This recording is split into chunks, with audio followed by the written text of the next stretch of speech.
চাহিদা মতো আমদানি না হওয়ায় দেশে করোনা পরীক্ষার কিট সংকট, আমলাতান্ত্রিক জটিলতার অজুহাত স্বাস্থ্য অধিদপ্তরের। পরীক্ষা না করলে তো আমাদের রোগটা সঠিকভাবে আমরা নির্ণয় করতে পারবো না। শ্বাসকষ্ট নিয়ে আসতেছে কিন্তু টেস্ট করানো যাচ্ছে না। এখন একটা ট্রানজিশন পিরিয়ড চলছে, সরকারের অনুমোদন আসলে প্রয়োজন।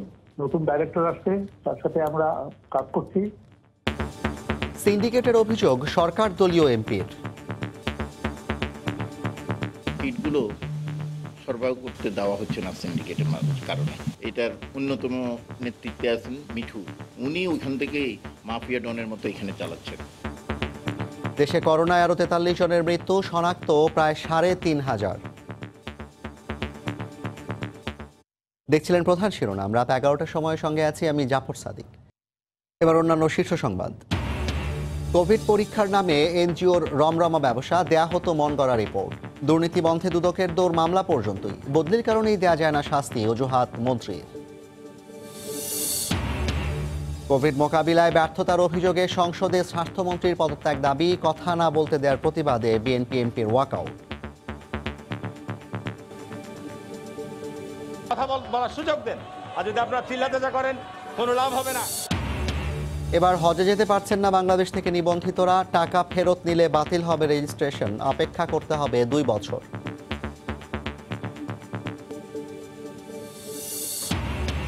মাত্র 40,000 টাকার লোভে হত্যার পর মাটি চাপা দেয়া হয় ভোলার কলেজ ছাত্র সুমনকে, গ্রেফতারের পর প্রতিবেশীর স্বীকারোক্তি, এলাকায় বিক্ষোভ। এবং বাংলাদেশকে নিয়ে আপত্তিকর শব্দ ব্যবহার করায় কলকাতার আনন্দবাজার পত্রিকার ক্ষমা প্রার্থনা, লাদাখে ভারতের সঙ্গে 11 ঘন্টার বৈঠকে সেনা সরাতে রাজি চীন।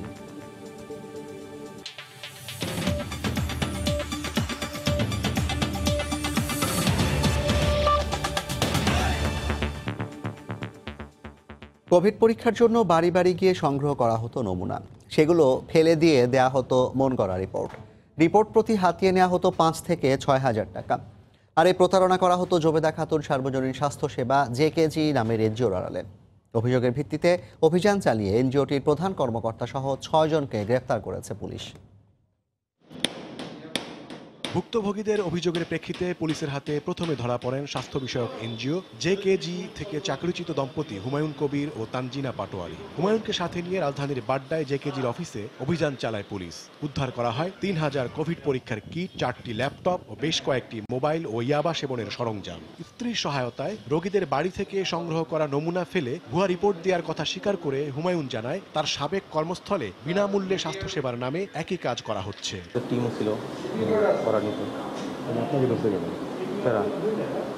মোবাইলে ট্র্যাক করছে, আমার নাম্বারে তো কল আসতো। জেকেজির অফিসে গিয়ে দেখা যায় কর্ণধারের সাথে বিভিন্ন প্রভাবশালী ব্যক্তির ছবি। জানা যায় আইইডিসিআর এর অনুমতি নিয়ে বিভিন্ন এলাকায় বুথ স্থাপন করে এনজিওটি। তল্লাশি চালিয়ে হেলথ কেয়ার ক্লাব সহ বিভিন্ন বেনামী সংস্থার নাম ব্যবহার করে কোভিড পরীক্ষার নমুনা সংগ্রহের ফর্ম ও টাকা আদায়ের রসিদ উদ্ধার করে পুলিশ। প্রধান নির্বাহীর দাবি, এসব ব্যবহারে প্রতারণার দায়েই হুমায়ুন সহ কয়েকজনকে চাকুরিচ্যুত করা হয়। তবে সেগুলো জেকেজির অফিসে এখনো কেন তার সদুত্তর মেলেনি। না, বাড়ি বাড়ি আমরা করিও না। আপনারা আমাদের ওয়েবসাইটে ঢুকেন।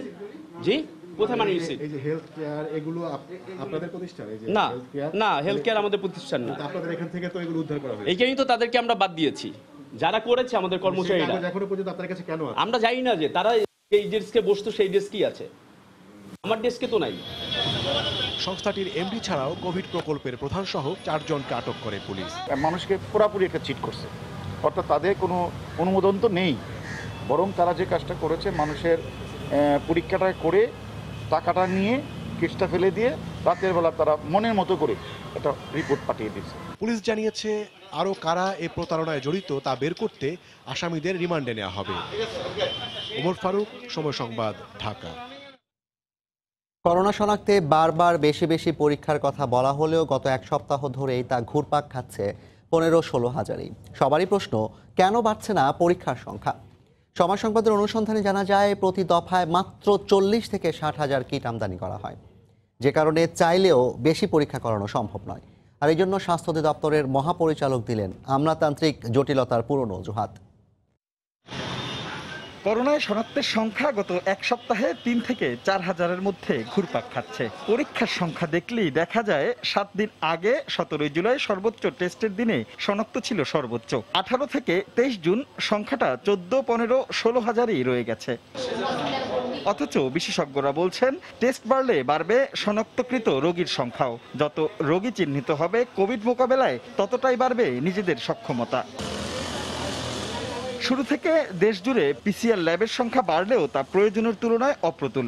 অধিদপ্তরের তথ্য বলতে গেলে প্রতি সপ্তাহেই আসছে কিট। ২০ থেকে ৫০ হাজার করে কদিন পরপরই আসছে কিটের লট। শেষও হয়ে যাচ্ছে দ্রুত গতিতে। দাপ্তরিক জটিলতায় একসঙ্গে আনা যাচ্ছে না বড় অঙ্কের কিট, দাবি স্বাস্থ্য অধিদপ্তরের মহাপরিচালকের। এখন একটা ট্রানজিশন পিরিয়ড চলছে, সরকারের অনুমোদন আসলে প্রয়োজন। নতুন ডাইরেক্টর আসছে, তার সাথে আমরা কাজ করছি। তাহলে মোটামুটি একাধিক ভেন্ডর দিবে। ৩০শে জুনের পরে আমরা একটা স্ট্যান্ডার্ড অপারেটিং প্রসিডিওর তৈরি করবো। এটা আনা হবে ৩০শে জুনের মধ্যেই হয়তো হবে। এই মহামারীতে এমন অজুহাত অনাকাঙ্ক্ষিত বলছেন বিশেষজ্ঞরা।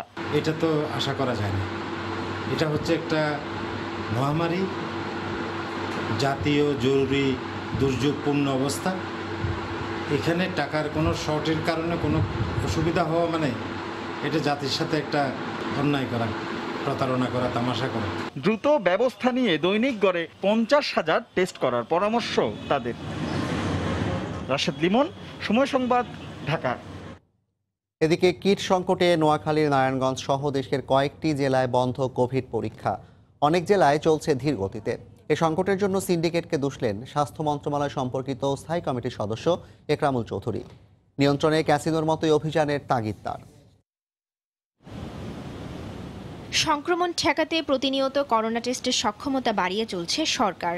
ইতোমধ্যে সারা দেশে চালু করা হয়েছে ৬২টি পরীক্ষাগার। তবে কিটের অভাবে এক সপ্তাহের বেশি সময় ধরে বন্ধ ফেনী, লক্ষ্মীপুর ও নোয়াখালীর পিসিআর ল্যাবের করোনা পরীক্ষা কার্যক্রম।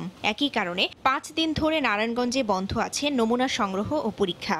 এতে ভোগান্তির শেষ নেই চিকিৎসা প্রত্যাশীদের। কিট সংকটের কারণে আমরা ঠিকমতো পরীক্ষা করতে পারতেছি না। পরীক্ষা না করলে তো আমাদের রোগটা সঠিকভাবে আমরা নির্ণয় করতে পারবো না। শ্বাসকষ্ট নিয়ে আসতেছে কিন্তু টেস্ট করানো যাচ্ছে না, নাকি কিট নেই, বলছে কয়েকদিন পরে করাবে। চাহিদা অনুযায়ী কিট না পাওয়ায় চট্টগ্রাম, বরিশাল, রংপুর, কুষ্টিয়া সহ বেশ কয়েকটি জেলার পিসিআর ল্যাবের কার্যক্রমেও ধীর গতি। এই অবস্থার জন্য কিট আমদানি কম হওয়া সহ নানা অজুহাত দিচ্ছে স্বাস্থ্য অধিদপ্তর। তবে সিন্ডিকেটের কারণেই কিটের কৃত্রিম সংকট তৈরি হচ্ছে বলে দাবি করেন সরকারি দলের সংসদ সদস্য ও স্বাস্থ্য মন্ত্রণালয় সম্পর্কিত স্থায়ী কমিটির সদস্য একরামুল করিম চৌধুরী। এখানে একটা বিরাট সিন্ডিকেট তাদেরকে বলেছিল ১ লক্ষ কিট দেওয়ার জন্য। তারা এনে বাংলাদেশে এনে রেখে দিয়েছেন এবং আরও একজনের ভদ্রলোকের নাম বলেছেন, তারাও ১ লক্ষ এনেছে। আরও ২-৩ জনের কথা বলছেন, তারা ১ লাখ করে আনছেন। কিন্তু তাদের কিটগুলো সরবরাহ করতে দেওয়া হচ্ছে না সিন্ডিকেটের কারণে। এটার অন্যতম নেতৃত্বে আছেন মিঠু, উনি ওইখান থেকেই মাফিয়া ডনের মতো এখানে চালাচ্ছেন। পরিস্থিতি মোকাবেলায় মন্ত্রণালয়ের পদক্ষেপ নিয়ে ক্ষোভ প্রকাশ করে সিন্ডিকেট রুখতে সরকারের হস্তক্ষেপ চাইলেন এই সংসদ সদস্য। তো আমি মনে করি প্রধানমন্ত্রী ক্যাসিনোকে যেভাবে 3 দিনে ধ্বংস করে দিয়ে বাংলাদেশের জনপ্রিয় ব্যক্তিদের মধ্যে সবচেয়ে জনপ্রিয়তা পেয়েছেন, আমার মনে হয় এই সিন্ডিকেট বা ভাঙলে অনেক গরিব লোক তাদের স্বাস্থ্যসেবাটা পেত। দেশের ৬২টি পরীক্ষাগারে প্রতিদিন গড়ে প্রায় ১৫,০০০ নমুনা পরীক্ষা করা হচ্ছে। রাউজে জাবিদা ঐশী, সময় সংবাদ। ৩০ মিনিট অক্সিজেন দেওয়ার বিল ৮৬,৫০০ টাকা, অক্সিমিটারের ভাড়াই ৮,০০০ টাকা। রাজধানীর এক বেসরকারি হাসপাতালে মাত্র ১৫ দিনে ৩.৫ লাখ টাকা আদায়ের অভিযোগ কোভিড রোগী মুক্তিযোদ্ধা মোজাম্মেল হকের। তবে এ ব্যাপারে হাসপাতালের পক্ষ থেকে কোনো প্রতিক্রিয়া জানানো হয়নি। কেফাত শাকিলের রিপোর্ট। করোনা আক্রান্ত মুক্তিযোদ্ধা মোজাম্মেল হক সুচিকিৎসার জন্য গত ৩০শে মে চট্টগ্রাম থেকে এসে ভর্তি হন রাজধানীর আনোয়ার খান মডার্ন হাসপাতালে। তার অভিযোগ, সুচিকিৎসা তো দূরের কথা, ১৫ দিনে ৩.৫ লাখ টাকা খরচ করেও পাননি কাঙ্ক্ষিত সেবা। সেই সঙ্গে অযৌক্তিক বিল আদায় সহ নানা অব্যবস্থাপনার অভিযোগ করেন তিনি। হাসপাতালের দেয়া বিলের রসিদে দেখা যায় ১৫ দিনে তার চিকিৎসা খরচ ধরা হয়েছে ৩,৫৮,০০০ টাকা। এর মধ্যে কেবিন ভাড়া ১,১৯,০০০, চিকিৎসক বিল ৪৯,০০০, পালস অক্সিমিটার বিল ৮,১০০ ও অক্সিজেন বিল ধরা হয়েছে ৮৬,৪০০ টাকা। অথচ তার দাবি তিনি নিজের কেনা পালস অক্সিমিটার ব্যবহার করেছেন এবং ৩ দিনে অক্সিজেন গ্রহণ করেছেন মাত্র ৩০ মিনিট। এই যে অপটিমাইজার মেশিন আমার হাতে আছে, এটা আমি সবসময় থাকতো, এটার বিল ধরেছেন ওনারা 8,000 টাকা, অথচ ওনারা একদিনও আমি ওনাদের এটা ইউজ করিনি। 3 দিনে আমি 10 মিনিট করে অনলি 30 মিনিটস আমি এই অক্সিজেনটা, দেওয়ালের অক্সিজেনটা ইউজ করেছি। আর ডাক্তার তো আমি চোখে দেখিনি, নার্সদের কোনো সিস্টেম ছিল না, কিছু ছিল না, একদম টোটালি অব্যবস্থাপনা। অভিযোগের বিষয়ে জানতে হাসপাতাল কর্তৃপক্ষের সঙ্গে ফোনে ও খুদে বার্তায় যোগাযোগের চেষ্টা করেও পাওয়া যায়নি। কিফায়েত শাকিল, সময় সংবাদ, ঢাকা। এদিকে রাজধানীর আরেক বেসরকারি হাসপাতালে গিয়ে দেখা গেল রোগী আসলে স্ক্রিনিং এর নামে ধরিয়ে দেওয়া হচ্ছে জনপ্রতি 200 টাকার বিল। তাপমাত্রা মাপার মতো সাধারণ ব্যবস্থার চার্জ ধরায় ক্ষুব্ধ চিকিৎসা প্রত্যাশীরা। হাসপাতাল কর্তৃপক্ষ বলছে বাড়তি আয়োজনের কারণে বাড়তি বিল। রাশেদ লিমনের রিপোর্ট। করোনা মহামারীর মধ্যে স্বাস্থ্যবিধি মানার কড়াকড়ি সবখানেই, তাই যে কোনো প্রতিষ্ঠান, দোকান কিংবা শপিং মলে তাপমাত্রা মেপে নেওয়া এখন স্বাভাবিক নিয়ম। উল্টো চিত্র রাজধানীর মিরপুরে ডেল্টা মেডিকেল কলেজ হাসপাতালে। সরেজমিনে দেখা গেল যে কোনো চিকিৎসার জন্যই গেলে তাকে ধরিয়ে দেওয়া হয় একটি ফর্ম, পূরণ করার পর নেওয়া হয় গেল 14 দিনের ইতিহাস, মাপা হয় তাপমাত্রা, দেখা হয় অক্সিজেনের মাত্রা, আর এজন্য রোগী প্রতি বিল 200 টাকা। এখানে তো হ্যান্ড স্যানিটাইজারের ব্যবস্থাও নাই, কোনো কিছুই নাই, তারপর আপনি 200 টাকা কেন নেবেন?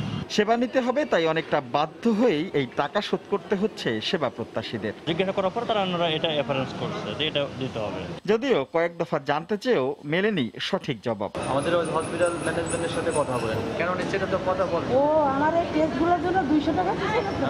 প্রতিটি বিলেই লেখা স্ক্রিনিং আর সার্ভিস চার্জ। অবশেষে হাসপাতাল কর্তৃপক্ষের সেই গদবাঁধা জবাব। এই যে ডাক্তার দেখে তার টোটাল তথ্যগুলি যে কালেকশন করতেছে, এটাই স্ক্রিনিং করা হচ্ছে। যদিও কোভিড দুর্যোগে বেসরকারি হাসপাতালের বিরুদ্ধে এ ধরনের অভিযোগ নতুন নয়। এই করোনাকালে যখন পরস্পরের পাশে থেকে একে অপরের প্রতি সহমর্মিতার হাত বাড়ানোর কথা বলা হচ্ছে, তখন বেসরকারি হাসপাতালে এ ধরনের একটু তাপমাত্রা আর অক্সিজেন লেভেল মেপে 200 টাকা চার্জ করা মানবিকতার কোন দৃষ্টান্ত স্থাপন করছে সে প্রশ্ন থেকেই যাচ্ছে। রাশেদ লিমন, সময় সংবাদ, ঢাকা। কোভিড-19 মোকাবিলায় ব্যর্থতার অভিযোগ তুলে স্বাস্থ্যমন্ত্রীর পদত্যাগ দাবি করেছেন চাঁপাইনবাবগঞ্জ 3 আসনের বিএনপি দলীয় সংসদ সদস্য হারুনুর রশিদ। আজ জাতীয় সংসদে 2020-21 অর্থ বছরের বাজেটের উপর সাধারণ আলোচনায় তিনি এ দাবি করেন। পরে কথা না বলতে দেওয়ার অভিযোগ তুলে সংসদ থেকে ওয়াকআউটও করেন তিনি। বলতে গেলে স্বাভাবিক কারণে মঙ্গলবার জাতীয় সংসদে 2020-2021 অর্থ বছরের বাজেটের উপর আলোচনার সময় বক্তব্য রাখছিলেন চাঁপাইনবাবগঞ্জ 3 আসনের সংসদ সদস্য হারুনুর রশিদ। তার জন্য নির্ধারিত সময় ছিল 12 মিনিট। বক্তব্যের এক পর্যায়ে স্বাস্থ্যমন্ত্রীর পদত্যাগ দাবি করেন তিনি। আজকে আপনার 10-12 বছর যাবৎ ক্ষমতায়, আমি আপনাকে মাননীয় প্রধানমন্ত্রীকে সামনে রেখে বলছি, আমি গত 10 দিন যাবৎ স্বাস্থ্য অধিদপ্তরের ডিজির কাছে ফোন করি, মেসেজ দিয়েছি যে আপনি ফ্রি হলে একটু আমাকে কথা দিবেন। তারা, তাদের অফিসের পিএস, তাদের পিএ, তাদের ডিজি, তাদের ডাইরেক্টররা কেউ ফোন ধরে না। স্বাস্থ্য অধিদপ্তর একটা বিকলাঙ্গ প্রতিষ্ঠানে পরিণত হয়েছে। এগুলো পরিবর্তন করেন, স্বাস্থ্যমন্ত্রীকে সরিয়ে দেন, সরিয়ে দিয়ে এই মোকাবেলা, এই পরিস্থিতি মোকাবেলার জন্য উপযুক্ত ব্যক্তিদেরকে সেখানে বসান। সরকারকে দলমত নির্বিশেষে জাতীয় ঐক্য গড়ে তোলার পরামর্শ দিয়ে করোনা দুর্যোগ মোকাবিলায় বেগম খালেদা জিয়া ও তারেক রহমানকে সম্পৃক্তের তাগিদ দেন তিনি। সে সময় সরকার দলীয় সংসদ সদস্যরা সমস্যার বিরোধিতা করেন। কথা বলার সুযোগ দেন, আর যদি আপনারা চিল্লাতে যা করেন কোনো লাভ হবে না। বাকবিতণ্ডার এক পর্যায়ে ওয়াকআউট করেন হারুন। কথা, সঠিক কথাগুলো, সত্য কথাগুলো বলার সুযোগ থেকে আপনারা বঞ্চিত করছেন। মাননীয় সদস্য, আপনি দয়া করে আপনার আসন গ্রহণ করুন। আপনার সময় শেষ, দয়া করে আসন গ্রহণ করুন। আপনি ওই চেয়ারে বসে সবার প্রতি যে ব্যবস্থা বা যে রাখছে সেটা তো আমার প্রতিও রাখবেন, এটা আমার প্রত্যাশা। মাননীয় সংসদ নেতা বলার পরে আপনি সময় বাড়বে, আমি আর কথা বলবো না, যেহেতু আমার কথাতে আপনি নিজে ইন্টারাপ্ট করছেন একজন মাননীয় স্পিকার হিসাবে, এটা আমার কাছে খুবই দুঃখজনক, আমি যার জন্য ওয়াকআউট করলাম। এ ব্যাপারে যোগাযোগ করা হলে সময় সংবাদের কাছে হারুন দাবি করেন তাকে কথা বলার সুযোগ দেওয়া হয়নি। বিরোধী দলের এমপি সদস্য আমি একাই ছিলাম, বাকি তো সব মহাজোট, অল আর মহাজোট। আমি রিকোয়েস্ট করলাম যে বিরোধী দলের সদস্য তো আমি এখানে একাই, আমাকে একটু সময়টা বাড়ে। স্পিকার কিছুদিন সময় বাড়লো না, ইভেন আমার আগে 5 বছর বাচ্চা তাকে 1 মিনিট করে 3 মিনিট টাইম বাড়িয়েছে। আমার বক্তৃতার মধ্যে এত ইন্টারাপ্ট করে, যেটা স্পিকার কোনোদিন এগুলা করে না। হারুনুর রশিদ তার বক্তব্যে মন্ত্রিসভার আকার ছোট করে ব্যয় কমানোরও পরামর্শ দেন। খাতিকুর রহমান তামাল, সময় সংবাদ, ঢাকা। করোনায় দেশে আরও 43 জনের প্রাণহানিতে মৃতের সংখ্যা বেড়ে দাঁড়িয়েছে 1545 জনে। 16,292 নমুনা পরীক্ষায় 3,412 জনের দেহে ভাইরাসটি শনাক্ত হয়েছে। স্বাস্থ্য অধিদপ্তরের নিয়মিত বুলেটিনে আরও জানানো হয়, জিনগত কারণেই নারীরা করোনা থেকে পুরুষদের চেয়ে বেশি সুরক্ষিত। গেল 10 দিনেই 30,000-এর বেশি মানুষ দেশে কোভিড সংক্রমিত হয়েছেন। এ অবস্থায় করোনা পরীক্ষা কার্যক্রমে গতি আনতে ল্যাবের সংখ্যা আরও 3টি বাড়িয়ে মোট 65টি করা হয়েছে। 24 ঘন্টায় নমুনা সংগৃহীত হয়েছে 17,563টি এবং পরীক্ষা হয়েছে 24 ঘন্টায় 16,292টি নমুনা। নতুন করে 3,412 জন শনাক্তের কথা জানিয়ে স্বাস্থ্য অধিদপ্তরের নিয়মিত বুলেটিনে জানানো হয়, সংক্রমিতের হার সোমবারের তুলনায় কিছুটা কমে 20.94%। 24 ঘন্টায় সুস্থ হয়েছেন 880 জন এবং এ পর্যন্ত সুস্থ 47,635 জন। শনাক্ত বিবেচনায় সুস্থতার হার 39.96%। শেষ 24 ঘন্টায় মৃত 43 জনের 38 জনই পুরুষ। জিনগত কারণেই পুরুষরা বেশি আক্রান্ত ও মৃত্যুর শিকার হচ্ছেন বলে জানানো হয়। পুরুষরা পূর্ব থেকেই অসংক্রামক ব্যাধিতে আক্রান্ত হন বেশি। তাছাড়াও পুরুষদের কিছু জীবনযাপন পদ্ধতি বা বিহেভিয়ারাল রিস্কও থাকে, যেমন তাদের স্মোকিং এবং অ্যালকোহল ইউজ বেশি হয়। জিনগতভাবে নারীরা বেশি ইমিউন থাকে। মহামারী মোকাবিলায় স্বাস্থ্যবিধি মেনে চলার অনুরোধ জানিয়ে পুরুষদের জীবনাচরণে পরিবর্তন ও বেশি সতর্ক থাকার আহ্বান স্বাস্থ্য অধিদপ্তরের। আপনার সুরক্ষা আপনার হাতে। মুজাহিদ শুভ, সময় সংবাদ, ঢাকা। করোনা পরিস্থিতি নিয়ে স্বাস্থ্য অধিদপ্তরের বুলেটিন বিশ্লেষণ করেছেন রিপোর্টার আজহার লিমন। আমন্ত্রণ আজকের বিশ্লেষণে। করোনায় আক্রান্ত হয়ে গেল 12 দিনে 500-এর বেশি মানুষ মৃত্যুবরণ করেছেন, যা দেশের মোট মৃতের 3 ভাগের 1 ভাগ। সপ্তাহ 2 ধরে কোভিড আক্রান্ত হয়ে গড়ে প্রতিদিন 40 জনের বেশি মানুষ মৃত্যুবরণ করছেন। বিশ্বে মৃতের দিক থেকে বাংলাদেশ 30তম দেশ। আজকের বিশ্লেষণে তুলে ধরব কোভিড পরিস্থিতির নানা দিক। শুরুতেই গেল 24 ঘন্টার সার্বিক চিত্র। দেশের 65টি ল্যাবে নমুনা পরীক্ষা করা হয়েছে 16,292 জন, যাদের মধ্যে কোভিড আক্রান্ত 3,412 জন। গেল 24 ঘন্টায় মৃত্যুবরণ করেছেন 43 জন রোগী। দেখে নেব শেষ 7 দিনের শনাক্তের চিত্র।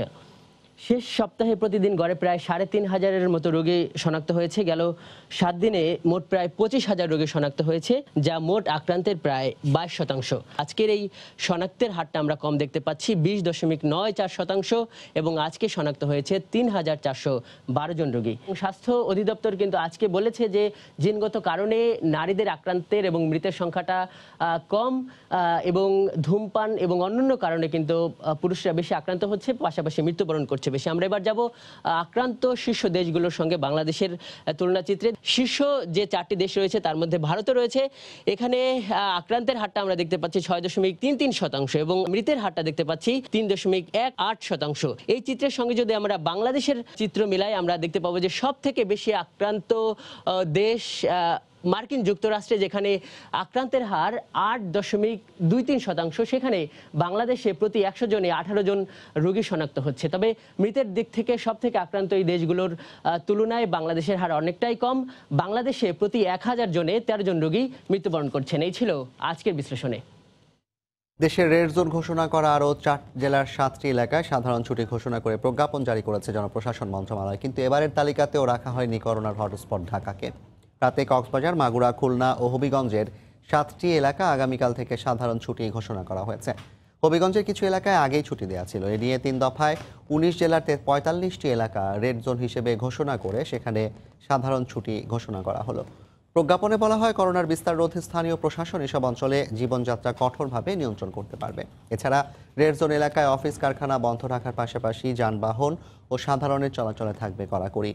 তবে জরুরি পরিষেবা এ সাধারণ ছুটির আওতামুক্ত থাকবে বলেও জানানো হয় প্রজ্ঞাপনে। জনগণের কল্যাণে আওয়ামী লীগ প্রতিষ্ঠা বার্ষিকীর আনুষ্ঠানিকতা স্থগিত করেছে জানিয়ে প্রধানমন্ত্রী শেখ হাসিনা বলেছেন, এই দল যখনই ক্ষমতায় এসেছে তখনই দেশের মানুষ কিছু না কিছু পেয়েছে। সকালে জাতীয় সংসদে চলমান বাজেট অধিবেশনের সাধারণ আলোচনা শুরুতেই একথা বলেন তিনি। বাংলাদেশ আওয়ামী লীগ তার জন্ম প্রতিষ্ঠা লগ্ন থেকেই মানবতার সেবা করে গেছে, এদেশের জনগণের সেবা করে গেছে। করোনা ভাইরাসটা এটা আমাদের বাংলাদেশ না, সারা বিশ্বব্যাপী একটা সমস্যা। কাজে এখান থেকে মানুষকে রক্ষা করা, চিকিৎসা ব্যবস্থা করা বা এই ভাইরাসে আক্রান্ত না হয় সেদিকে বিশেষ দৃষ্টি রেখেই আমরা আমাদের মুজিব বর্ষ উদযাপনের সকল কর্মসূচি যেমন আমরা স্থগিত করেছি। আবার আমাদের আওয়ামী লীগের আজকে এটা বিশেষভাবে আমাদের উদযাপন করার কথা ছিল, কিন্তু দুর্ভাগ্য যে আমরা তা করতে পারলাম না। জনসমাগম হোক, এই ধরনের সব কর্মসূচি আমরা বাতিল করেছি জনগণের কল্যাণের কথা চিন্তা করে, কারণ আমাদের কাছে জনগণের কল্যাণটাই হচ্ছে সবথেকে গুরুত্বপূর্ণ। আওয়ামী লীগের 25 বার্ষিকীতে আমাদের এটাই প্রতিজ্ঞা যে বাংলাদেশকে আমরা ক্ষুধামুক্ত, দারিদ্র মুক্ত সোনার বাংলাদেশ হিসেবেই গড়ে তুলব, জাতির পিতার স্বপ্ন পূরণ করব। করোনা ভাইরাস, আমরা আশাবাদী যে এই দুঃখ কষ্ট এখন মানুষের আছে, আজ আওয়ামী লীগ ক্ষমতা আছে দেখে মানুষের পাশে দাঁড়াচ্ছে। এদিকে আওয়ামী লীগের 71তম প্রতিষ্ঠা বার্ষিকীতে মাস্ক পরে ও শারীরিক দূরত্ব মেনে ধানমন্ডিতে পিতা বঙ্গবন্ধু শেখ মুজিবুর রহমানের প্রতিকৃতিতে শ্রদ্ধা জানিয়েছেন দলের নেতারা। এই সময় করোনাকে জয় করে জনগণের সুরক্ষা নিশ্চিত করাই দলের জন্য বড় চ্যালেঞ্জ বলে মনে করেন তারা। প্রতি বছরের মতো আনুষ্ঠানিকতার জাঁকজমক নেই হাজারো নেতাকর্মীর পদচারণা। প্রতিষ্ঠা বার্ষিকীর দিনটি স্মরণ করতে জাতির পিতার স্মৃতি বিজড়িত ধানমন্ডি 32 নম্বরে এসেছিলেন আওয়ামী লীগের গুটি কয়েক নেতাকর্মী। মুখে মাস্ক আর দূরত্ব বজায় রেখেই বঙ্গবন্ধুর প্রতিকৃতিতে শ্রদ্ধা নিবেদন। দলের সভাপতি ও প্রধানমন্ত্রী শেখ হাসিনার পক্ষে ফুল দিয়ে শ্রদ্ধা জানান আওয়ামী লীগ সাধারণ সম্পাদক ওবায়দুল কাদের। পরে ভিডিও বার্তায় জানান, করোনা দুর্যোগে বরাবরের মতো গণমানুষের পাশে থাকবে আওয়ামী লীগ। প্রাকৃতিক দুর্যোগ কিংবা যে কোনো সংকটে মানুষের পাশে দাঁড়ানো আওয়ামী লীগের ঐতিহ্য। আমাদের অর্জন যেমনি আছে তেমনি আরও পথ পাড়ি দেয়া বাকি আছে। উন্নয়নের ধারাবাহিকতা বজায় রেখে দেশকে এগিয়ে নিতে আওয়ামী লীগ অঙ্গীকারবদ্ধ বলে জানান নেতারা। আজও সাম্প্রদায়িকতার বিষ বাষ্প ছড়ানো হয়, আমাদের অগ্রগতিকে খামচে ধরার অচেষ্টা হয়। এগুলোই আমাদের চলার পথে, দেশের উন্নতির পথে এগুলো চ্যালেঞ্জ। গত 71 বছর ধরে আওয়ামী লীগ চ্যালেঞ্জ মোকাবেলা করেই এগিয়ে গেছে। নানা ঘাত প্রতিঘাত সহ্য করে দেশবাসীর ভাগ্য উন্নয়নে কাজ করে যাওয়ার আশা তাদের। মার্জিয়া মুমু, সময় সংবাদ, ঢাকা। বিদেশ থেকে পাঠানো 40,000 টাকার লোভ এবং মুক্তিপণ আদায়ের উদ্দেশ্যেই হত্যা করা হয় ভোলার কলেজ ছাত্র মোহাম্মদ সুমনকে। এমনকি হত্যার পর পরিস্থিতি সামলাতে না পেরে লাশ মাটি চাপা দেয় অভিযুক্তরা। গ্রেফতারের পর ঘটনার মূল হোতা মোহাম্মদ মিঠুর স্বীকারোক্তিতে উঠে আসে এসব তথ্য। পুলিশ জানায়, হত্যাকাণ্ডে আরও কেউ জড়িত আছে কিনা তা তদন্ত করা হচ্ছে। নাসিরউদ্দিন লিটনের তথ্য, উৎপল দেবনাথের ছবি নিয়ে রিপোর্ট। সন্তানের মৃত্যুতে নির্বাক মা, আদরের ছোট ভাইকে হারিয়ে দিশেহারা বোন। ভাই বোনদের মধ্যে একমাত্র লেখাপড়া জানা সুমনের স্বপ্ন ছিল বড় কিছু করার, কিন্তু প্রতিবেশীর টাকার লোভ কেড়ে নিল সে স্বপ্ন।